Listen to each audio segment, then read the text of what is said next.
आपने सवाल पूछा, अगर तोड़ने हैं तो 50,000 दंगाइयों के घर तोड़ेंगे या फिर सिर्फ मास्टरमाइंड का तोड़ेंगे? बहुत सीधी सी बात है, पहली ड्यूटी होती है मास्टरमाइंड की, जिसने भीड़ को उकसाया। यानी अगर मस्जिद से दंगा शुरू हुआ तो पहले घर तोड़ना चाहिए इमाम का, पहले तोड़ना चाहिए वहां के मौलाना का, जिसने लोगों को बहकाया, फुसलाया, 500 की नोट दिया। अरे सिया आंदोलन में 500 की नोट किसने नहीं देखा है बंटते हुए? खूब नोट बटे हैं और आज भी बट रहा है। मैं बार बार यही कह रहा हूं, शुक्रवार को मंदिर से क्यों नहीं पत्थरबाजी होती, शनिवार को मंदिर से पत्थरबाजी क्यों नहीं होती, रविवार को क्यों नहीं होती, सोमवार क्यों नहीं होती, मंगलवार क्यों नहीं होती? अरे भैया आप तो केवल एक जवाब 10 सेकंड और, नमाज तो केवल शुक्रवार को पढ़ी जाती है, मंदिरों में सातों दिन की भीड़ होती है, भीड़ होती है, कभी नहीं होता। अश्विनी जी मंदिर से चल रहा है, आपकी तरफ से बोल रहे हैं ना, सारे युवा बैठे हुए हैं और कितने समझदार हैं। 40 सेकंड इन्होंने किसी भी बात का सटीक आंसर नहीं दिया। जब दंगाइयों की बात कही उस पे भी गोलमोल। अब आप देख लीजिए इनकी रणनीति। 2 दिन पहले भारत सरकार ने पिक्चर लॉन्च करी, अग्निपथ अग्निपथ अग्निपथ। आज आप देख लीजिए क्या हो रहा है, कौन बिरयानी बांट रहा है उनको साहब, कहां से बिरयानी आ रही है उनके लिए? देश आज जो है आपने आग के अंदर झोंक दिया भारतीय जनता पार्टी की गलत नीतियों की वजह से। आप देखिए देश आग के अंदर झोंक दिया और विपक्ष के लोग इन्होंने दुश्मन मान रखा है। भाई 60 साल सरकार जो है कांग्रेस ने भी चलाई, क्या यही हालात थे देश के? 2014 के अंदर यही हो रहा था। अगर विपक्ष इनको कोई सजेशन देता है तो विपक्ष आज की डेट में क्या है? देशद्रोही, आतंकवाद से उसका ताल्लुक है, तमाम एलिगेशन लगाए जाते हैं विपक्ष के ऊपर। और विपक्ष को उठा के क्या हशर कर रखा है इन्होंने, देखिए 2 अल्फाज नहीं बोलते। अरे विपक्ष आपका दुश्मन नहीं है, आपको अगर कोई चीज की नाइत्तेफाकी है तो चर्चा करिए विपक्ष के साथ। अब आप देखिए क्या होता है, नोटबंदी ले आते, मास्टर स्ट्रोक नोटबंदी, बड़े बड़े अर्थशास्त्रियों की समझ में नहीं आता। उसके बाद आप लेकर गए तो CA/NRC, मास्टर स्ट्रोक, लोगों की समझ में नहीं आता। अरे देश को किस तरफ ले जाएंगे? उसके बाद ये लेकर के आ गए अग्निपथ, लोगों की समझ में नहीं आ रहा, स्टूडेंट की नहीं समझ में आ रहा, देश जलवा रहे साहब आप लोग। क्या पॉलिटिकल दुकान चलाने के लिए आप पत्थरबाजी को सपोर्ट करते हैं? ये पत्थरबाजी की बात जो चल रही थी, जब MHA की गाइडलाइन आई थी हमारी जुमे को लेकर कि भाई गाइडलाइन दी गई कि जुमे के दिन कोई भी उपद्रव हो सकता है, तो तब सरकार कहाँ, तब सरकार क्यों सो रही थी? मगर सरकार जब जागती जब है, जब दंगा हो जाता है, पत्थरबाजी हो जाती है, तब जाके सरकार जागती है। और फिर खास तौर से सिर्फ कैमरे का फोकस, सब चीज सिर्फ मुसलमानों की तरफ दिखाया जाता है कि सबसे बड़े दंगाई ये है। और फिर खास तौर से अब ये बताइए, पत्थर चलाने वाले पे इस देश में NSA लग सकती है। आपकी तरफ से बोला जा रहा है ना, शांत हो जाइए, बोलिए। आप बताइए किस कानून में लिखा है कि पत्थर चलाने वाले पे NSA का कानून लगेगा? अच्छा बताइए। एक आपने बड़ा अच्छा पॉइंट बोला कि खास तौर पर कैमरा वहां पहुंच जाता है, कैमरे में तस्वीर आ जाती है। एक सेकंड, मैं कुछ तस्वीरें आपको दिखाता हूं, आपको लगता है स्पेशल कैमरे से वो फोटोएं खींची गई है। मैं कुछ तस्वीरें आपको दिखाता हूं, तस्वीरें प्ले करिए जरा बैकग्राउंड के अंदर। और ये स्पेशल कैमरे से तस्वीर खींची हुई है, ये लग रही है स्पेशल कैमरे से तस्वीरें खींची हुई हैं, ये ऑर्गेनाइज लग रही है। एक सेकंड, आप तमाम लोगों को मैं चाहूंगा थोड़ा साइड पे हो जाइए, आप लोग थोड़ा साइड पे हो जाइए। आज आप तय करेंगे, ये तय नहीं करेंगे, मैं तय नहीं करूंगा, आप लोग तय करेंगे। क्या आपको लगता है ये आर्टिफिशियल हो रहा है सब कुछ, ये जबरदस्ती की तस्वीर खींची हुई है? क्या पुलिस यहां पर आपको पत्थर चलाती हुई दिख रही है? आप हां या ना में जवाब दीजिए। क्या पुलिस पत्थर चलाती हुई दिख रही है आपको? हां या ना? नहीं। आपको लगता है ये ऑर्गेनाइज्ड कैमरे हैं यहां पर जो लगे हुए हैं, इतने शेकी कैमरा है यहां पर पर्टिकुलरली सिर्फ इनकी तस्वीरें खींचने के लिए? मैं आपको बताता हूं, मैं अपने कैमरामैन को बुलाता हूं। एक सेकंड, इधर आइए, इधर आइए आप, इधर आइए आप, कमल जी इधर आइए, एक सेकंड आइए। आप तो कैमरा के एक्सपर्ट है इतने बड़े, एक मुझे जानकारी बताइए, ये आपको लगता है कैमरा सेटअप के साथ हो रहा है ये काम? नहीं है, कैमरा सेटअप लग रहा है आपको कहीं पर? नहीं लग रहा कि रैंडमली एक रिपोर्टर के पास रैंडमली एक कैमरामैन के सामने इस तरह की दृश्य आए और वो रैंडमली पीछे से खींच रहा है, मोबाइल की तस्वीरों से खींच रहा है? नहीं कैमरा नहीं लगा। एक सेकंड, बिल्कुल बिल्कुल दिखाई दे रहा, दोनों तरफ से पत्थर चल रहे हैं। एक सेकंड, अब आप ही के पास आ रहा हूं, आप इतना उत्तेजित ना हो, बिल्कुल आ रहा हूं। क्यों आपको लग रहा है? नहीं क्या, एक सेकंड, ये ऑर्गेनाइज्ड कैमरा सेटअप है, जहां पे 5-6 कैमरा का सेटअप लगा हुआ है, जहां पर आपकी तस्वीर एकदम चाक-चौबंद दिख रही है, माशाल्लाह बहुत खूबसूरत दिख रहे हैं आप। लेकिन वहां पर ये पत्थर चलाते हुए लोग खूबसूरत नहीं दिख रहे। आप उसमें धर्म जाति देखेंगे? मैं तो नहीं देख रहा धर्म। नहीं, धर्म तो आपने देखा, आपने देखा मुसलमानों के खिलाफ कर रहे हैं। आपने बोला, कौन है उसमें? आपने बोला, आपने देखी, मैं तो बोला ही नहीं। हिंदू है कौन मुसलमान? आपने बोला पकड़ में आ गए, मैं बता रहा हूं, ये पकड़ में आ गए। मगर कार्रवाई के नाम पर मुसलमानों को फंसाया जाता है, उन पे एनएसए के कानून लगाया जाता है, उनके घर तोड़े जाते हैं, टारगेट कर तोड़े ये जाते तो हैं। बोल पोस्ट बदल गया। आपने बोला जान के फंसाया जा रहा है इन लोगों को। अभी आपने बोला देखिए दोनों तरफ से दंगा हो रहा था, आपने पल में तोला, पल में माशा। तो बिल्कुल जो सच है वो बता रहे हैं। ठीक है अश्विनी, देखिए बड़ी सीधी सी बात है, पहले भी ये पत्थरबाजी करते थे। अब ये पत्थर चलाते हुए लड़का दिख रहा है, ये देखिए, ये भागा, पत्थर चला के भाग गया, ठेले पे पत्थर लाद कर लेकर आ रहे हैं, ठेले लेकर बहुत सीधी सी बात, बहुत सीधी सी बात है। ये काम में पहले भी फ्राइडे को करते थे, लेकिन पहले इतने कैमरे नहीं थे, लोगों के पास मोबाइल नहीं था, वो पुराना बेसिक फोन होता था। अभी आज की डेट में को मौका दीजिए, आप बोले 2.5 मिनट। प्लीज सुन लीजिए, ऐसे प्लीज आप रिपीट कर रहे हैं, आप उसको आप सभ्यता का परिचय नहीं दे रहे। अब आप सभ्यता का परिचय नहीं दे रहे।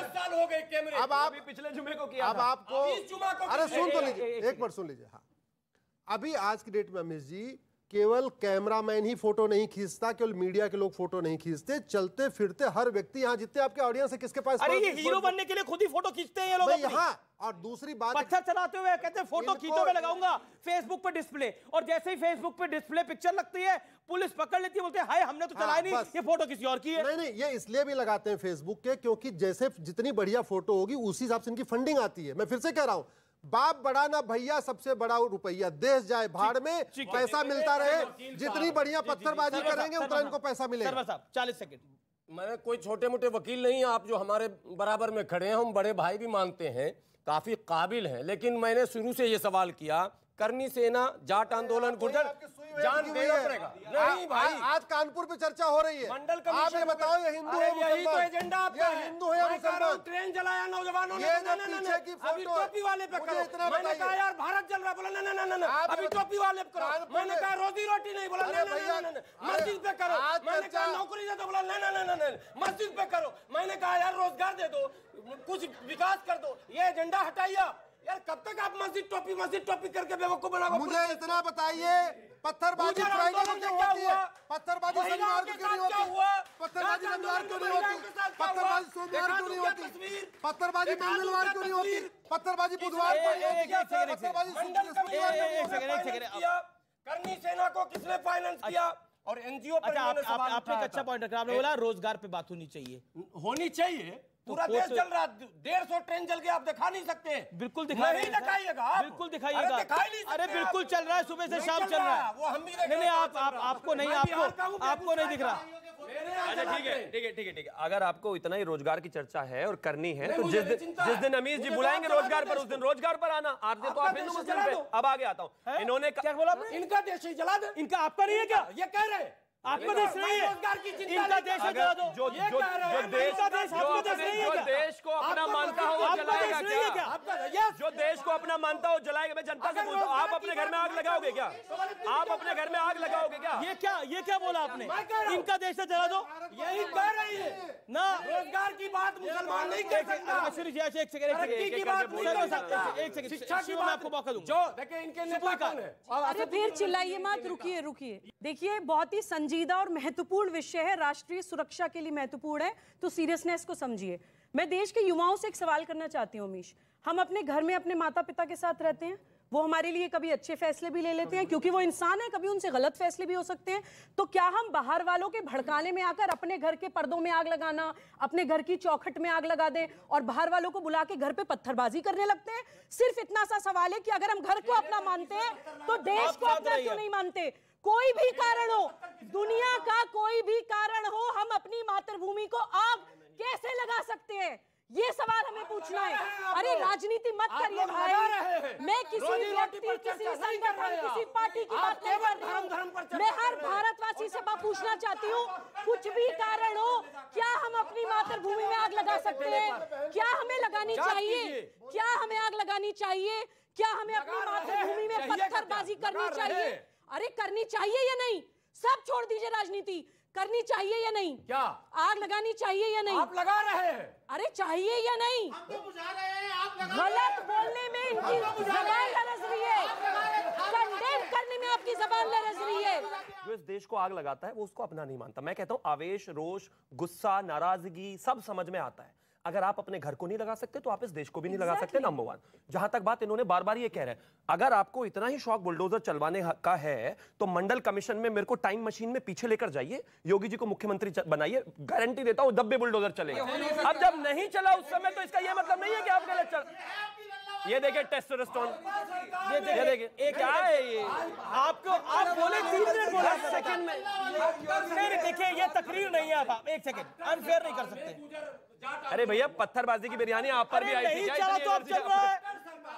सर मैं बड़ा 370 नहीं हटी थी, अब हट रही है, हट गई। सर देखिए किसी के सर इनको प्लीज रोक दीजिए, दिस इज अनफेयर। ये क्या कर रहे हैं? ये क्या डेकोरम है? देखिए एक एक करके। इंपॉर्टेंट बात यह है कि 2014 से इस देश में प्रधानमंत्री नरेंद्र मोदी जी आए हैं, गृह मंत्री अमित शाह जी आए हैं और प्रदेश में योगी जी हैं। सारे डिसीजंस होंगे, आपको पत्थर फेंकने हैं, आपको आग लगानी है, आपको हंगामा करना है। यहाँ 370 भी हटाया, यहाँ राम मंदिर भी बना, यहाँ ज्ञानवापी पर ऑर्डर सर्वे भी ऑर्डर हुआ, यहाँ पर लोगों के युवाओं के बेरोजगारों की बात भी होती है, उनके लिए रोजगार के लिए काम भी होता है, सब काम होंगे। यहाँ सड़कें भी बनेंगी, यहाँ एकता भी होगी, हर चीज पर बात होगी। लेकिन अगर आप चाहो कि आपके हिसाब से होगी तो वो बिल्कुल नहीं होगी। ठीक है, देश के हिसाब से एक प्रोसेस फॉलो करता है देश। सवाल कोई है तो बताइए। एक सेकंड, पीछे कई सारे सवाल आ रहे हैं, अब तो बोलिए क्या सवाल है। मेरा सवाल सर सैयद सर और अंग्रेज साहब से है। जी। आप लोग सर आप कहते हैं कि योगी सरकार जुडिशरी हो गई है, वो तुरंत सजा दे रहा है। सर एक बात बताइए, तो अगर इनको कोई चीज़ गलत लगा, जो भी वो महिला बीजेपी की थी जो उन्होंने कहा था, जो भी गलत लगा था, क्या ये जुडिशरी को नहीं जा सकते थे? इन्होंने पत्थर क्यों उठाया? ये गलत काम क्यों किए? और अगर सरकार उसको कंट्रोल करने के लिए अगर बुलडोजर चला रही है तो आप मजम्मत करते हैं, तो मैं आपसे पूछना चाहता हूं कि अगर इनका जवाब हम ईंट का जवाब पत्थर से दे तो क्या आप हमारी तरफ खड़े रहेंगे?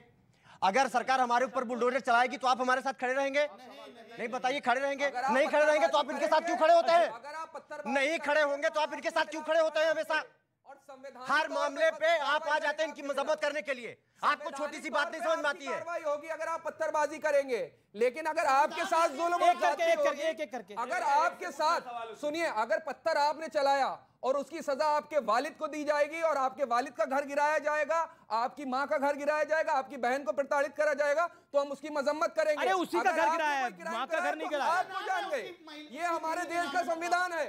आप अगर संविधान नहीं जानते तो पढ़ने की जरूरत है। व्हाट्सएप पे जो मैसेज आते हैं वो मत पढ़ो। नहीं देखिए ऑडियंस, ये वोटर है, यही वोटर है, यही हुआ है। पढ़ने की जरूरत है। सर हम आपको बताना चाहते हैं, हम कानून के ही छात्र हैं और इसीलिए आपसे ये सवाल पूछ रहे हैं कि आप जिसकी मजम्मत करते हैं लगातार, अभी आपने जो ये अभी योजना आर्मी वाली लागू हुई है, आपने कहा किसी को समझ में नहीं आ रहा है। आप हमसे बाहर मिलिएगा, 10 मिनट में आपको समझा देंगे क्या गलत है क्या सही है। समझा दीजिए, समझ में आया कि नहीं आपको? समझा दीजिए सर। हम ये नहीं कह रहे हैं, हम ये कतई नहीं कह रहे हैं कि सारी जो ये चीजें आई हैं सब सही है, कुछ गलत है तो हम अपनी गलती ट्रेन सड़क यातायात को बाधित करके अपनी बात को नहीं रख सकते हैं। और जब सरकार उस पर एक्शन लेगी तो हमारे कैरियर का वाट लग जाएगा सर। जो अभी 21 साल में 22-20 लाख की बैंक बैलेंसिंग की बात हो रही है सर, हम 21 साल के थे, अभी हमारी एज 25 साल है, हम 21 साल के थे ना सर, तो हम कोचिंग और ट्यूशन पढ़ा के 200-400 का काम करते थे ताकि हमारा शिक्षा जो है बकायदा वो चल सके। लेकिन आप लोग हमेशा इनके पक्ष में आके खड़े हो जाएंगे, आपको वो टोपी दिखाई देने लगती है सर। प्रॉब्लम आपकी ये है, आप लोग महीने के 25 वो भी बोल रहे हैं, उनको सुन लो पहले। की दुकान लगाओगे, सुन लो। पकौड़ा तलना रोजगार होता है सर। अगर स्वाभिमान से लगाना होगा तो पकौड़ा तल लेंगे, लेकिन ट्रेन नहीं चलाएंगे। हम ट्रेन नहीं चलाएंगे सर, हम ट्रेन कतई नहीं चलाएंगे इसको। आप अगर पकौड़ा तलने की बात करेंगे, हमारे प्रधानमंत्री ने चाय बेचा था, हम पकौड़ा तल लेंगे, लेकिन हम ट्रेन नहीं चलाएंगे। हम ट्रेन नहीं चलाएंगे किसी भी कीमत पर। हम ट्रेन नहीं चलाएंगे, पत्थर नहीं चलाएंगे, ये कहना है। अगर कुछ गलत लगेगा तो वो उसका आंदोलन कर लेंगे, लेकिन पत्थर नहीं चलाएंगे, ट्रेन नहीं चलाएंगे। और ट्रेन चलाने को जो लोग सेलिब्रेट कर रहे हैं वो बात सुन ले। इस देश के अंदर ये देश संविधान से चलता है और ये देश जलाने से नहीं चलता, ये बात सही है। और अगर किसी को तकलीफ है, और लोग बहुत सवाल पूछ रहे हैं, आज की ये चर्चा बड़ी जरूरी है क्योंकि इस देश में सवाल पूछा जा रहा है कि 21 साल बाद वो बच्चा क्या करेगा, वो जब निकल जाएगा, वो 17.5 साल के बाद, 3 साल के बाद, 4 साल के बाद क्या करेगा? एक बात बताइए, 42 साल की उम्र में एक जवान रिटायर हो जाता है, वो उसके बाद क्या करता है? क्या 21 साल का लड़का जो रिटायर नहीं होगा, जो वहां से सर्टिफिकेट लेके निकलेगा, क्या उसके पास फुल टाइम सर्विस की अपॉर्चुनिटी नहीं है? जवाब है हां है। क्या उसके पास एक प्रिविलेज नहीं है? वो सीआरपीएफ, इसके अलावा पैरामिलिट्री फोर्सेस, इसके अलावा रीजनल पुलिस, स्टेट पुलिस के अंदर वो जा सकता है, नहीं जा सकता? वहां उसको प्रिविलेज मिलेगी। क्या ये सही है कि नहीं है? लेकिन कुछ नकाबपोश लोग अगर पत्थर चला रहे हैं, कुछ नकाबपोश लोग अगर ट्रेन जला रहे हैं, तो उसको सेलिब्रेट किया जा रहा है। देखिए देश के अंदर आग लग रही है। देखिए सरकार की पॉलिसी गलत है। सरकार की पॉलिसी गलत और सही दोनों हो सकती है, लेकिन मेरी ट्रेन, मेरे टैक्स के पैसों से बनी हुई ट्रेन को चलाने का हक किसी को ना था, ना है, ना रहेगा। मेरे टैक्स के पैसे की, इनके टैक्स के पैसे की, इनके मां बाप के टैक्स के पैसे की, इनके मां बाप के टैक्स के पैसे की। और मैं कहना चाहता हूं देश के युवाओं को, इस देश का, ये 25 साल का लड़का है, ये कह रहा है कि मैं 21 साल की उम्र के अंदर ट्यूशन पढ़ा के 2-3 हजार 4 हजार रुपए कमाता था। यही कह रहे हैं ना आप? 2-3-4 हजार रुपए में कमाता था, लेकिन इस 21 साल के लड़के को मिलेंगे 12 लाख रुपए। 12 लाख रुपए से क्या अपॉर्चुनिटी नहीं मिलती? और जो व्यक्ति एक बार वर्दी डाल लेगा, क्या वो आतंकी बन जाएगा? जो लोग ये सवाल भी पूछ रहे हैं, उन लोगों की धारणा और सोच कितनी घिनौनी और गंदी है, ये आप सोच सकते हैं। मैं उसी बात को थोड़ा बढ़ा देता हूं। पहली बात तो ये जो